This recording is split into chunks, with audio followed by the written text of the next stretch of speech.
nung keychain mo na yan? I think so. Bakit meron si Lilet? Di ba batch niyo lang ni Constantino ang meron yan? I remember Constantino gave it to you, even though you weren't our batchmate. Before you transferred school, even though he's still with... Oh, please, Panky. Kaka-reconnect ko lang sa university because of you. I'm not ready to talk to her.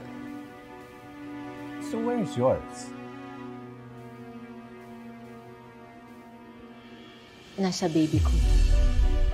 Nasa baby bagyo ni Lily. So maaaring dala rin ni na Emily at ng anak ko kasama nung lumubog yung barko. Ay! Ayan. Sinabihan ka lang na itatapon ka ni. Bilis mo namang bumitaw. Ikaw na nga lang yung remembrance ko sa nanay ko na nang iwan sa akin eh.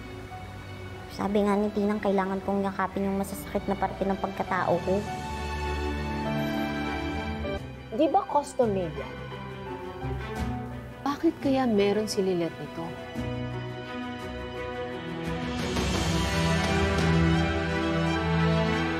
Tingin mo ba, Spanky, dahil custom made yan, meron din naka-engrave dun sa likod ng kay Lilet?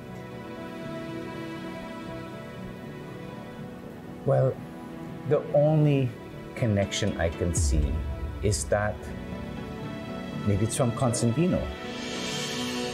Constantino? What's the connection?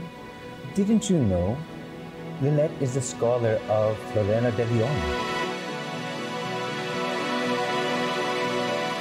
Alam mo ba, dahil sa sinabi mong yan, pwede kang kasuhan under Article 358 of the Revised Penal Code?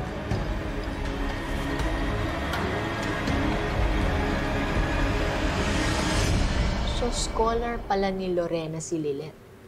Maybe that's where she got the keychain. Maybe Constantino gave it to her. Poor girl. Hindi niya alam kung gaano kasama ang tao.